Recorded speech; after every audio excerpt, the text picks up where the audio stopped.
and welcome into NFL Total Access alongside Steve Wyche and Tom Pelissero. I'm Omar Reese, and as mentioned, we have Mr. Brightside himself, former Pro Bowl corner Brandon Flowers, also here to help break down his old division, the AFC West killer, Killmonger haircut there. Brandon, welcome to NFL Total Access, man. Thanks for having me. I'm loving these highlights that's being shown. It's taking 10 years off of my age. I feel 25 again. Thinking I might lace them up and go take the field today. We're excited to have you, Brandon. Half the league excited to be in Lake Tahoe this weekend for the American Century Championship, including Sean McDermott. He'll join us in just a little bit. Aaron Rodgers will also take part this weekend. Busy few days for him. Last night, he was teeing off against Tom Brady in the charity golf event, The Match. Rodgers, paired with Bryson DeChambeau, beat Brady and his partner Phil Mickelson. But when they saw an actual bear on the course, announcer Brian Anderson asked Rodgers if he'd be in uniform for the Packers when Green Bay plays the Chicago Bears this fall.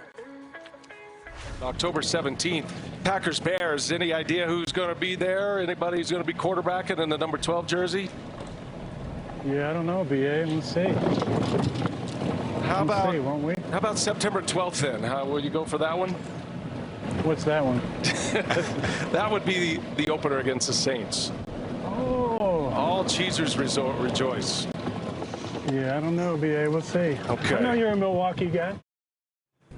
Oh, he was ready. Once again, Aaron Rodgers not diffusing the situation between he and the Packers. And to be fair, not pouring gasoline on it either. If you're looking at this, Brandon, from the perspective of someone in the locker room, what are you thinking about all this? I'm looking at this as Aaron Rodgers has played his last down as a Green Bay Packer. He's done everything but got on his knees and say, hey, I do not want to be here anymore. He expressed that he doesn't feel wanted. He doesn't feel included in anything. The receivers that he had on the roster that he said, hey, I would like this guy here for me to be successful. They didn't grant his wish with that. And the trump card was not going for it on fourth down in the playoffs against Tom Brady. If you got any top-tier quarterback in the NFL, even mid-tier, your head coach and your offensive coordinator is going to help you on fourth down, get that touchdown to try to win that playoff game at home. So he feels unappreciated, unwanted, and if you're the Green Bay Packers, grant him his wish. You don't want this guy to come in and basically be unhappy in the locker room when you got guys like Davante Adams on the last year of their deal. You don't want this trickling down to any of your other stars to maybe spark their interest to want to leave town. So I think he done played his last down. Green Bay just needs to meet him halfway and make this happen.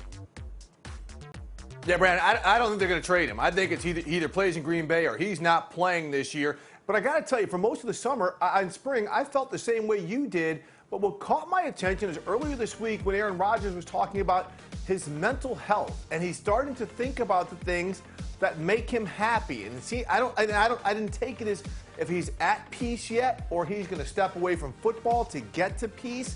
But to me, that left an area open that maybe he has done some things this summer. We know he got engaged.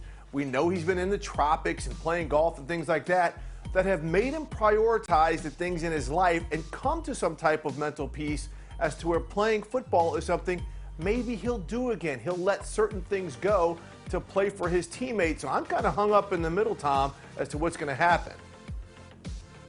Brandon raises a valid point in terms of whether or not this relationship can be sustainable. Even if Aaron Rodgers rejoins and plays for the Packers in 2021, is there any type of a long-term fix here? However, short-term, organizationally, you create a lot more problems than you solve by trading away Aaron Rodgers. We talk about the dynamic in the locker room. Aaron Rodgers is beloved in that locker room. You trade him away, basically saying we're going into a sort of almost a rebuilding mode here. That's not going to sit well with guys like Davante Adams. You would have a line of Packers who would want to get out at that point. The coaches have a fantastic relationship with Aaron Rodgers. A lot of them would not be happy when you're hitting reboot and redoing a lot of the different things that they've been preparing to do with Aaron Rodgers and revamping the offense right as you get to training camp. So now you've ticked off your players, you've ticked off your coaches, and you're also putting Jordan Love in a really tricky spot. Not that he is not prepared for this moment to be a starting quarterback, but this is a guy who's never even taken a preseason snap to this point.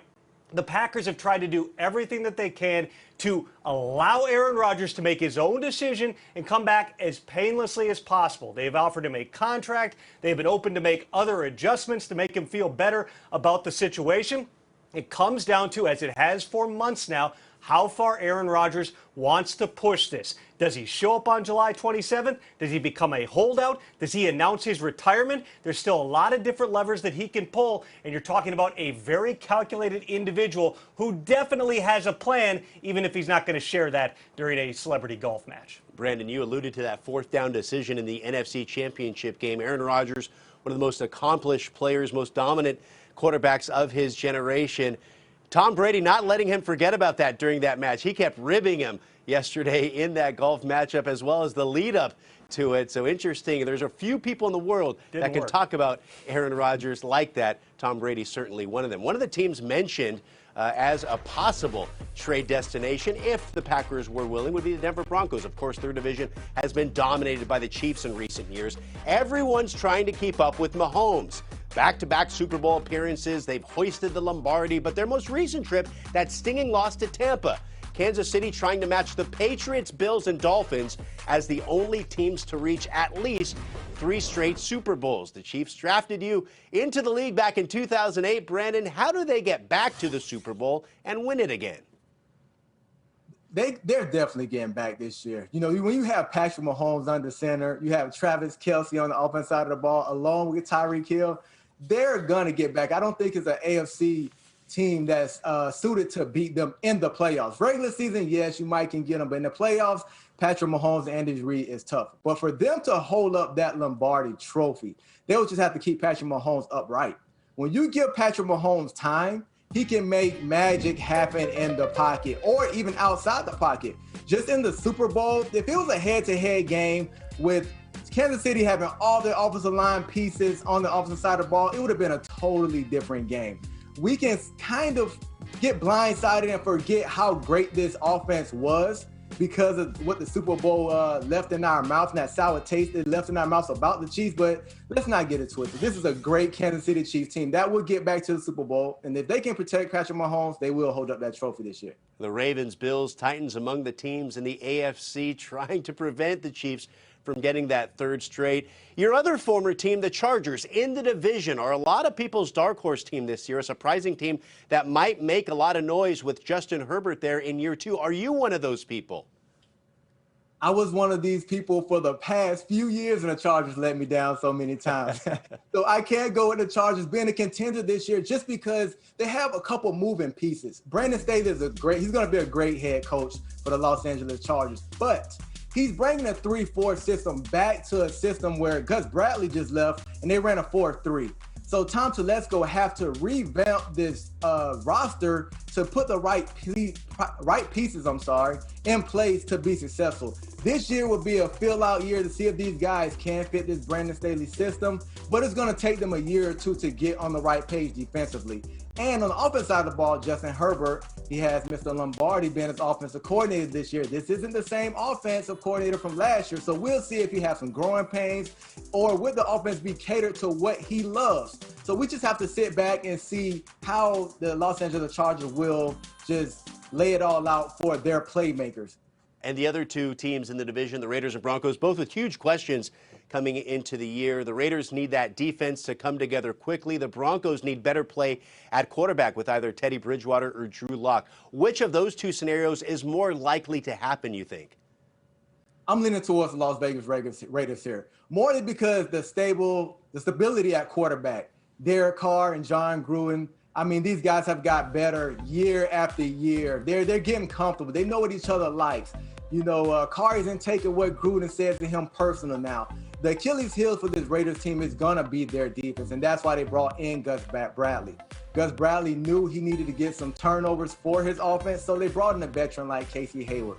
They went into the draft and drafted the top safety in the draft to go at Abrams. So they're trying to revamp this defense slowly but surely because they know the defense is going to be the Achilles heel, and they're trying to get back on the right track, which I think they will. And there's no question, Brandon, just like last season, I think we can expect a bunch of